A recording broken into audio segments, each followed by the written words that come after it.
You were just saying no one has ever asked what if. What were you about to say about that? Well, no one has ever asked, what if there had been no HIV epidemic, right?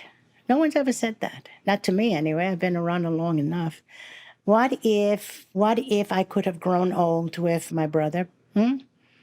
That's something that I miss. Sometimes I'm at home and whatever, something happens, and I want to get up and call someone. And I realize that my entire immediate family, almost entirely, is missing.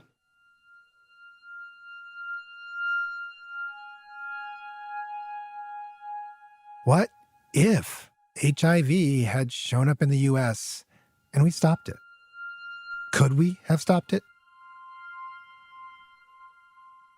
Joyce Rivera is from the South Bronx, which is a place where both HIV and drug addiction remain enormous challenges. Hi, Joyce. Hi, baby. ¿Cómo está? She is someone who has thrown her entire life into stopping the spread of HIV. And through her work, she has saved thousands of lives. Unlike in Harlem, where we were for the last episode, where some people were very reluctant to speak up, Joyce took action as soon as she understood what was going on in her neighborhood, in the South Bronx. And today, decades later, she still runs a syringe exchange and what she calls a health hub there. They provide all kinds of services. It's called St. Anne's Corner of Harm Reduction. But Joyce wasn't a public health leader back when the virus first showed up in her neighborhood and in her brother. In her office, there's an old photograph of them together. It's an old New York City apartment. You see the radiator and... It's Christmas time, and you can see a Christmas tree off to the side. Carlos. And of course, it's in the 70s, and he has pretty long hair. He has his arm around me, and I have my arms around his waist. And it's a picture of pals. We were pals.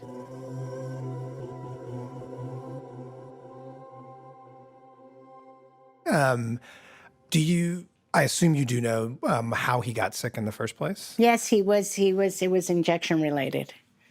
He engaged in petty crime that led him to land up at a prison upstate. And there he started to inject. And there they were sharing, one work. One needle among all the people in Carlos's unit. It was the early 1980s, and when Carlos was released from prison, Joyce noticed he was weak. My brother started to develop symptoms, and I've been watching the news, and I'm matching up the symptoms with what he's experiencing. And one night, I get up in the middle of the night, and sitting at the pot, it hits me. And I just bend over and sob because I knew that he had it.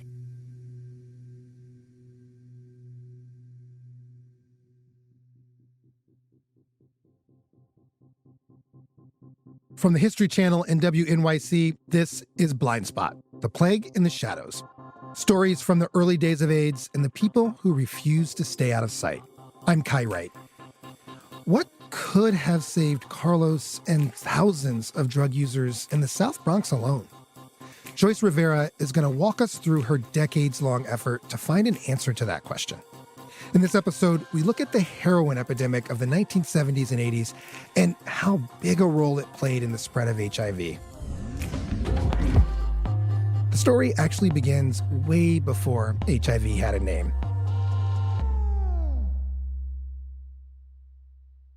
We know when AIDS came into public consciousness in 1981, it was described as a gay man's disease.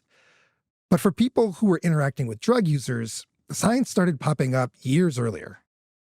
In New York, there was an agency set up in the 1960s called DSS, the Division of Substance Abuse Services. Their job was to try to study drug use. Don Desjardins was a researcher there, and in the late 1970s, they noticed a huge uptick in pneumonia deaths. And we couldn't understand what was happening because, the pneumonia was a constant threat and all of a sudden there was an explosion of pneumonia deaths. It was like 5 times the number of deaths as the years before. He told my colleague Lizzie Ratner this just didn't make sense. At that time, we were monitoring death certificates among people who injected drugs. When you say at that time, do you mean In the late 70s? Yeah. So already in the late 70s, you were seeing these pneumonia deaths? Yes. Not like in the 80s, you looked back and saw the pneumonia death, but in No, the 70s. we saw them in the late 70s. They were not classified as pneumocystis pneumonia. They were just pneumonia. Unfortunately, we didn't look carefully enough to see it was pneumocystis, but we saw a big increase in pneumonia deaths. So this organization in New York that's set up to study drug use saw something out of the ordinary. And turns out other people were seeing this same explosion of illness and death in drug users. Hello. Hi, sister. Thank you. There were big red flags on Rikers Island, New York City's largest jail complex. You clearly saw this. Well, usually I'm trying to imagine it now. Lizzie went to visit a nun who had worked at Rikers, Sister Eileen Hogan. There wasn't much communication between. In the late 1970s, Sister Eileen was a chaplain there. She worked at Rikers for 9 years, and she was the first female chaplain in the Department of Corrections. Well, I went through a logbook, like what I did every day because Sister Eileen has these notebooks from her time there, and she remembers spending most of her days in the infirmary, ministering to sick inmates. And I was talking about how crowded the infirmary was. All I say is, it's crowded. It's very crowded. It's crazy here. And that was already in 1978 that it's crowded. 79. That was in 79. We didn't even call it a disease then. People they couldn't gain weight. They were very thin. And usually if people came back in, and if they were just on drugs, they would kind of begin to fill out in 2 or 3 weeks. But these women weren't. And it was the fact that the number of women up in the infirmary. Because normally it wasn't packed. Normally they didn't have to open more rooms for them. And they had to open more rooms. They had to open more rooms.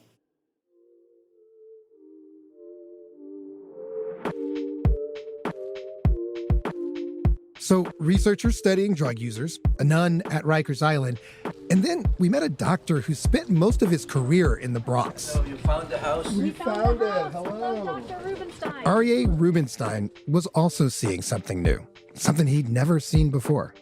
Suddenly, in 1978 and 79, even 78 was the end of 78, we saw patients that we could not figure out what they had. Aryeh is on the faculty at Albert Einstein Medical Center and Montefiore Medical Center. He's an immunologist, and back then, he was spending most of his workday dealing with test tubes, mice in a lab. And that was my life actually at Einstein from 73 until 78, when suddenly there was an explosion of patients with immune deficiency that we didn't understand. And then I switched into the clinical part. And he started seeing these patients, and their immune systems seemed out of whack. What they had is they had huge lymph nodes, then elevated immunoglobulin. We thought that this is a severe immune deficiency. Most of them were from the South Bronx. And why do you think that was the case? Because I think this was an area in which drug use was, there was a lot of substance abuse in men and also in women. So you would assign it primarily to the drug epidemic? I think that was the initial cause of the rampant transmission. Aryeh was seeing all these patients, drug users and young kids, with puzzling symptoms, but he was also reading the medical journals. He knew that doctors around the country were starting to see something unusual in gay men in urban centers. And they said, there must be some connection. And I wrote the paper. It was rejected. I mean, the people of CDC came to us and looked at our patients and did not believe that they have HIV. They said it's possible, but we're not sure. They spent, I think they spent half a day with us going over the cases. Look, we had different opinions. I was convinced about it, and they were not convinced.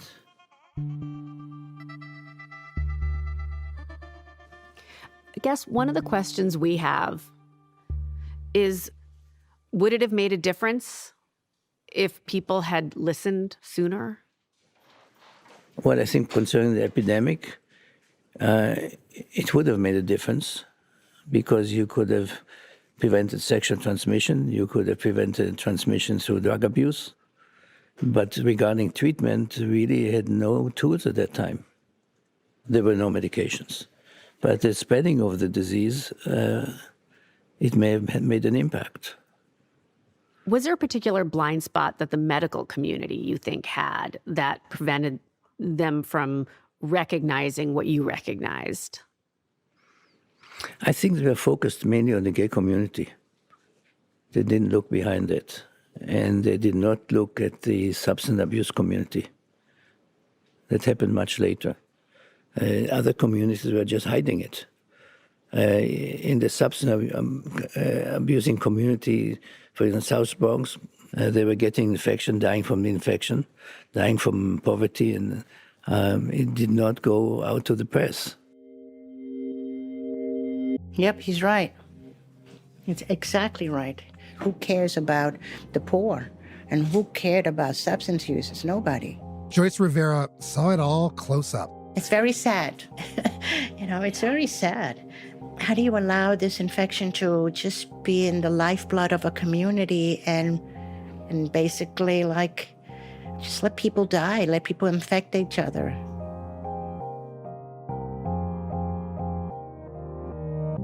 To really understand what happened, why and how the virus was able to flourish among drug users, it's worth taking a walk with Joyce through the South Bronx that she grew up in.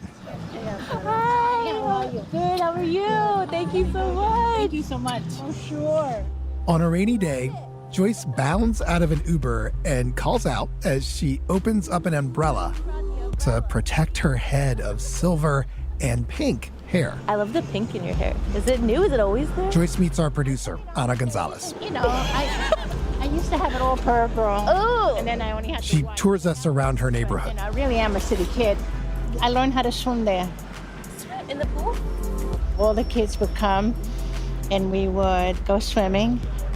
I was like 10 or 11. I would make sure it had 25 cents or 30. I'm going to make it really dates you, but you could get 2 little hamburger patties or pizza, which was for us like we would never ever. I come from a traditional home. We never ate out. Her parents had come from Puerto Rico when they were young. Growing up, Joyce and her brother lived in the same apartment building as her grandparents. We had apartment 4, apartment 16, apartment 17. And a whole family right there. Her parents were on the 5th floor, the grandparents on the 2nd. When Joyce's family got even bigger with 2 younger sisters, Joyce and her brother, they would go stay downstairs with the grandparents. The 2 of us were like 2 little puppies for the old people. And we were like 2 Shih Tzus running around the house, very indulged by these old ladies. There were 4 kids, but Joyce and Carlos, or Carlito as they called him, they were especially tight. We were a year and 10 months apart. Always together. We played under the bed. We had fun.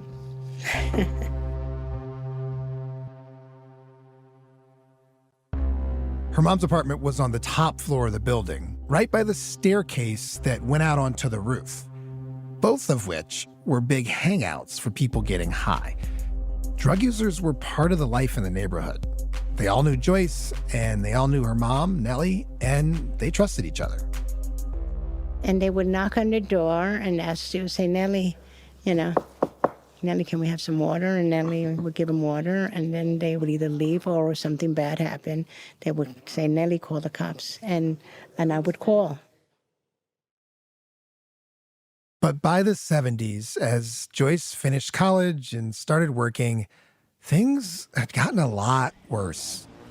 This tree was here. Some streets in her neighborhood just had become complete open-air drug markets. Brook Avenue was like a bazaar. So, I mean, every car length, there would be a different dealer selling a different brand. You know, when you walk, you would hear everyone hawking their brand. You know, Gucci, Dead on Arrival, Michael Jackson, you know, whatever. They had different names, different brands. So all heroin? All heroin.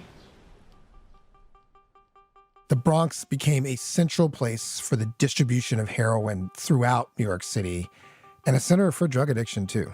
Those were terrible years. Just terrible years. And the Bronx looked like no man's land. People argue about which things were cause, which things were effect, but here are some realities about the late 60s and early 70s that led to this moment in the Bronx. Economic collapse across the city, but particularly in poorer neighborhoods like much of the Bronx. The fiscal crisis reduces the services, social services, healthcare services by over 40%. Jobs disappeared. And then we have a homeless crisis. Landlords burning buildings for insurance money. The housing stock in the Bronx is burning for somebody else's profit. And then an influx of drugs. So we ignored that. We sort of decide, okay, the Bronx can die on the vine. In that moment, many responses were possible. More addiction treatment centers to help drug users, economic development to create new jobs, a robust social service network to provide support for families that were struggling. But that is not where this country was politically.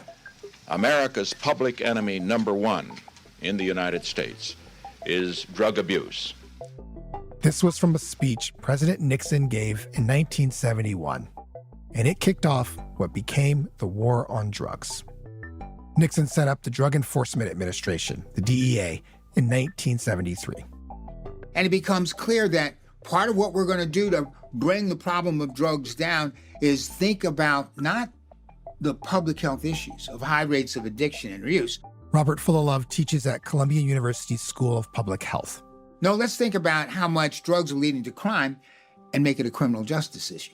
We don't deal with issues of addiction as a medical problem that can be managed if there are appropriate resources. No, we declare this a criminal justice issue. Let me scare you away from drug use by threatening you with many, many, many years of incarceration. Eventually, states like New York passed laws making it illegal not only to sell, but to use any drug equipment, like needles and syringes. And what that meant in practice is that you could get arrested simply for carrying around a needle. So just as a new virus lands in our cities, one that spreads through bodily fluids, you have a drug policy that ends up concentrating IV drug users in tight spaces with little access to clean needles. One was in prisons and jails. Remember how crowded the infirmary was at Rikers? And another was on the outside. In places like the South Bronx, drug users began to change where they would gather to get high. Addicts aren't stupid. And dealers aren't stupid either. All those empty, often burned out buildings in the Bronx, they could be put to another use. Shooting galleries started appearing, abandoned buildings where drug users could rent or borrow needles and then inject heroin right there, away from the eyes of police. How about we take over whole buildings where it might be possible for you to come and buy product as well as your tools, injection equipment? So that the law leads people to create shooting galleries, which is an irony, right? Like people didn't used to shoot up that way. They did not. They did not.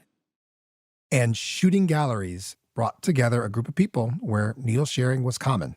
Suddenly makes it possible for HIV to have a hugely efficient route through which it can infect other people.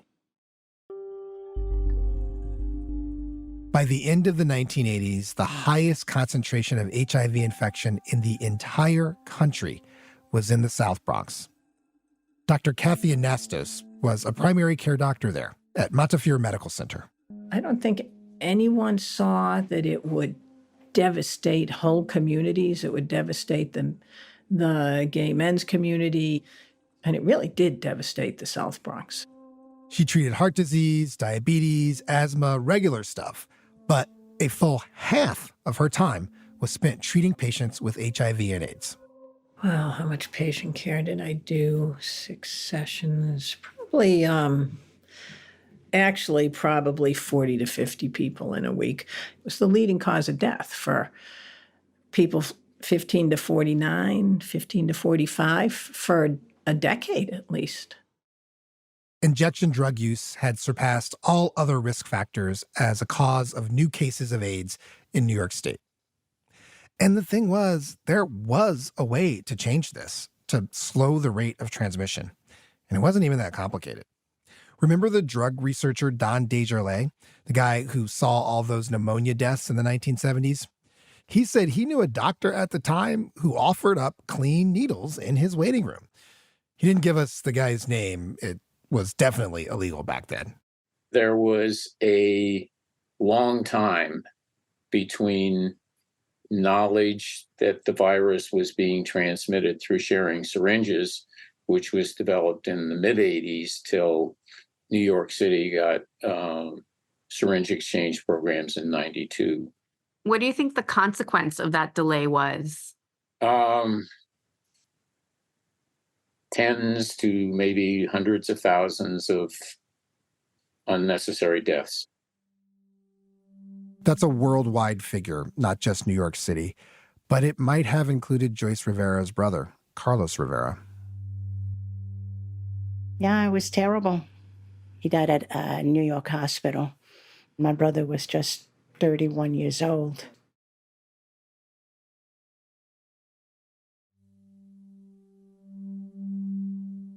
What's that song, You Ain't Happy, You're My Sister, something like that? He would sing that, you know.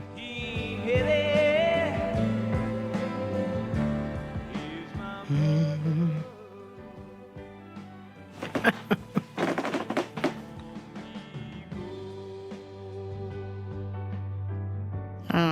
That's a beautiful song. I guess what I want to say is for anyone that I love, I'm always going to stand up, always, be their best advocate. I didn't want my brother Carlos to just be one more on a heap of a pile of people. And I also didn't want the community to just be unremembered. After all, it wasn't just Carlos. She loses friends, a cousin, another cousin, many neighbors. So Joyce Rivera charts a new life plan when we come back.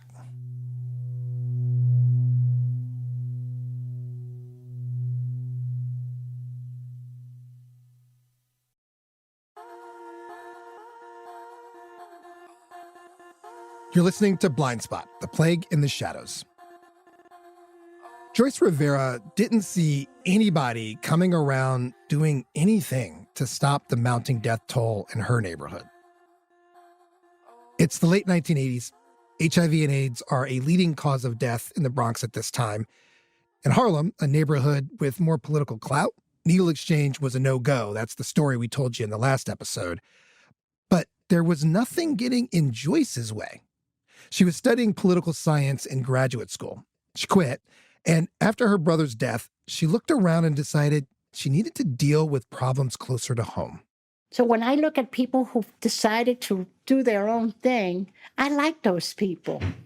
Because you're getting out of the straitjacket. Yeah, because their resilience comes from the power that they just say no. She got a job with the National Drug Research Institute. She was a researcher, an ethnographer, on one of the first studies of drug use in the United States.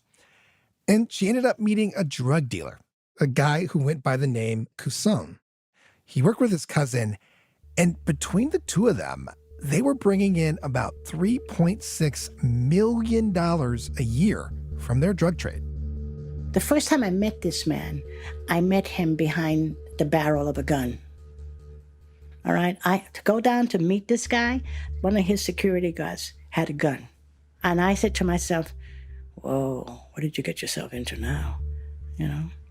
But it turned out all right.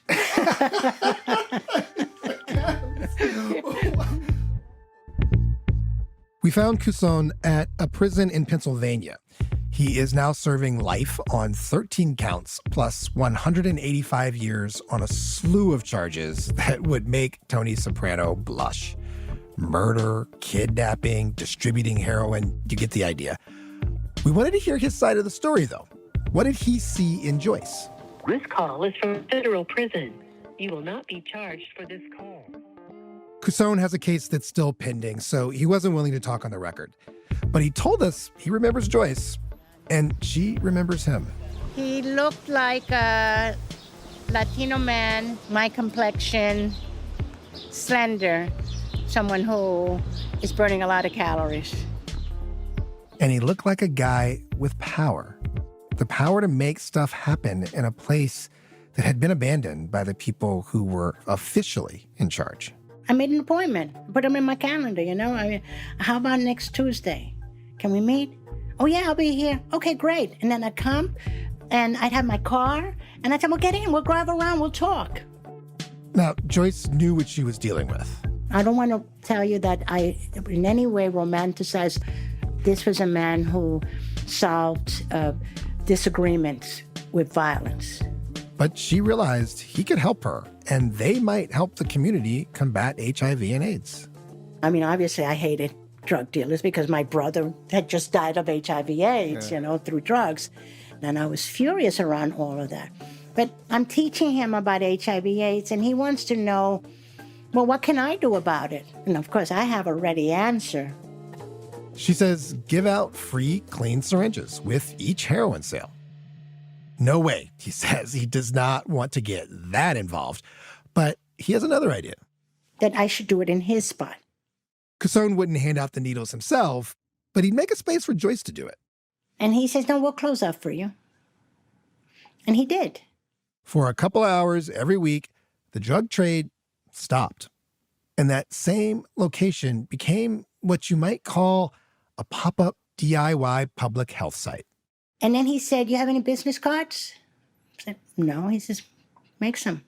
We'll give it out with every sale. That's what we did. It said, stay healthy, you know, and did it in Spanish, you know, cuida su salud. Stay healthy. Couson and his team would take Joyce's business cards and pass them out during drug deals. And they came.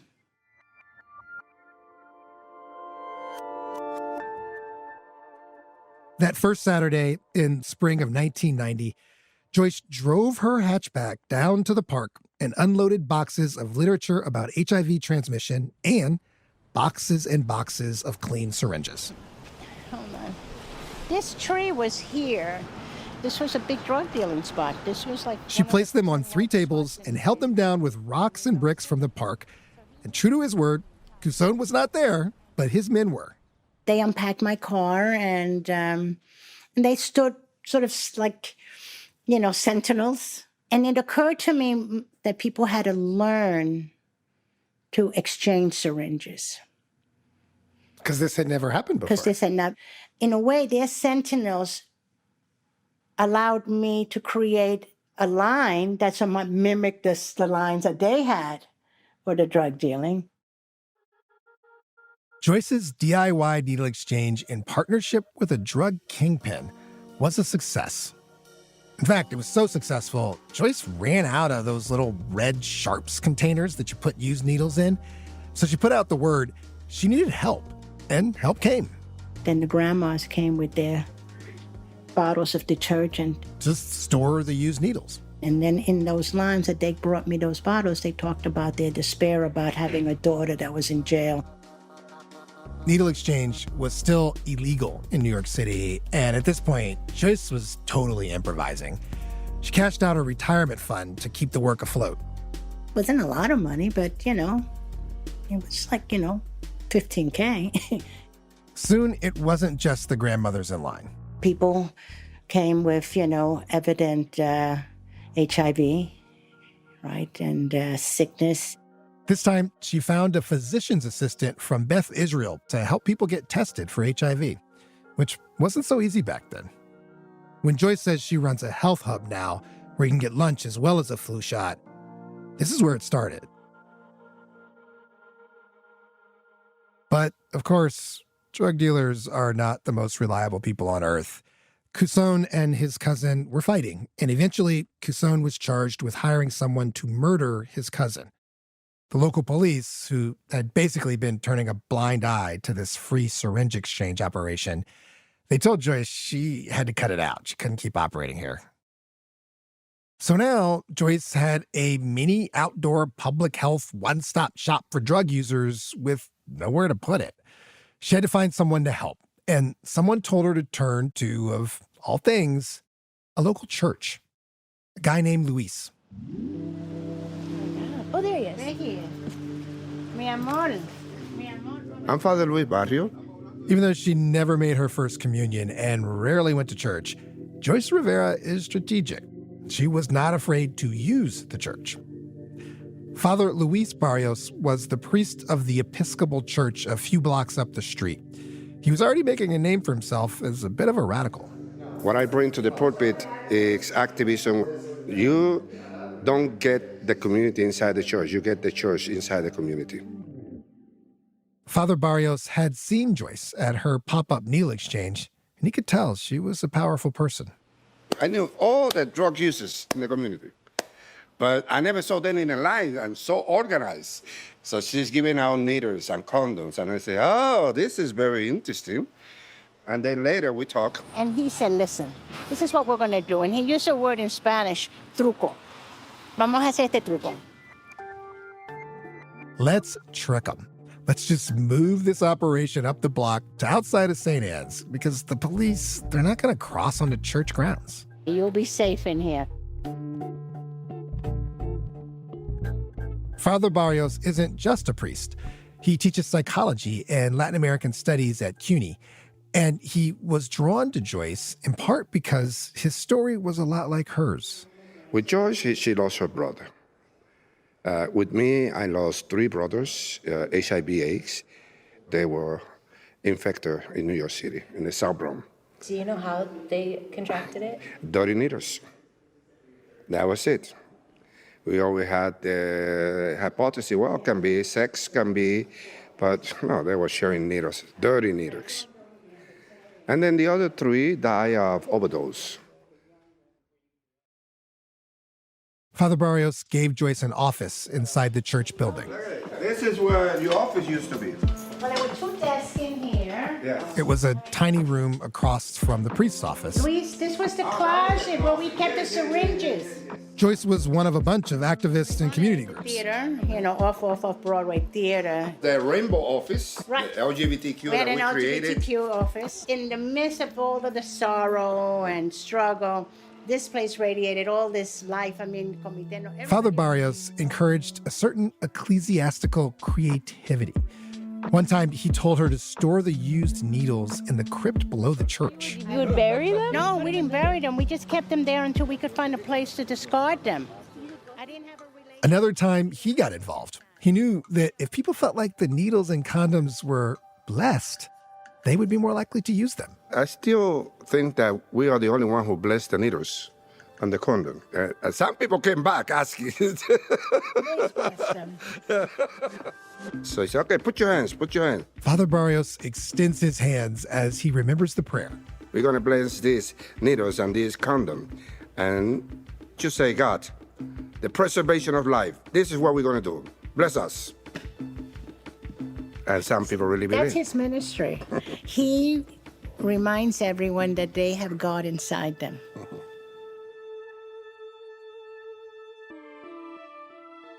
So here are 2 people who, in the absence of any coherent or effective public health policy, took it upon themselves to fight the virus in their community. Needle exchange finally became legal in New York City in 1992. Joyce was ready to stop improvising. She wrote her first grant, and in 1993, she got it, $70,000. St. Anne's Corner of Harm Reduction was born. I was doing harm reduction. Where? At the corner of St. Anne's. Yeah. And so it became St. Anne's Corner Harm Reduction. Joyce's work has had real impact. Syringe exchange, combined with the onset of effective treatment for HIV infection, which came in 1996, they dramatically slowed the spread of the virus in the South Bronx.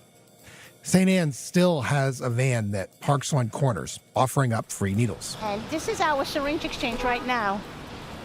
It's outside of the park. And in the early days, the numbers were bad. Well more than half of the people they tested had HIV. We had 65% plus of our 250 drug users were HIV positive. So it went from 65 to 5. Less than 5. It's about 3. In 2022, in New York City, 1% of new HIV infections were through injection drug use. How singular would you say, like, access to clean needles Absolutely is essential. in that change? Pivotal. So we taught people, in effect, a new way of viewing syringes, that you didn't have to pay for them. It was much more profound than we thought going in. We transformed the commodity into a public health intervention.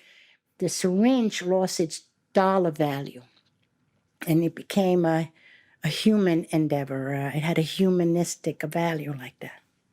And we didn't know that until we started doing it.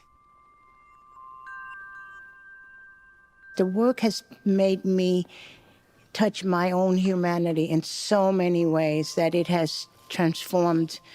It's made me a better human being. I mean, and yes, I've had loss, but it's never shaken my faith in humanity.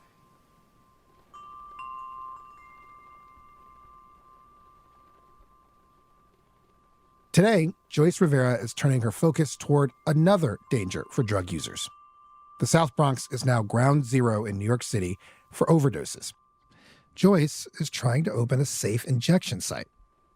And look, she knows that for thousands of people in the South Bronx, her efforts aren't going to be enough. Most households around where St. Anne's is based have an income of $20,000 or less. And Joyce knows that the problems of poverty can easily lead to addiction. But Joyce also remembers the lessons she learned with Father Barrios and that drug kingpin. When systems and institutions fail, individuals can still save lives. So now, if she can keep drug users safe until they can get into recovery, at least she knows she is honoring her brother and making a difference.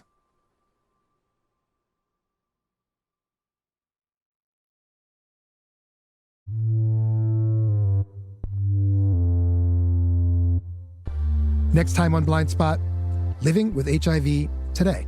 I knew that I was HIV positive since I was very, very young. And even though I didn't really know what it meant, I knew that I had it.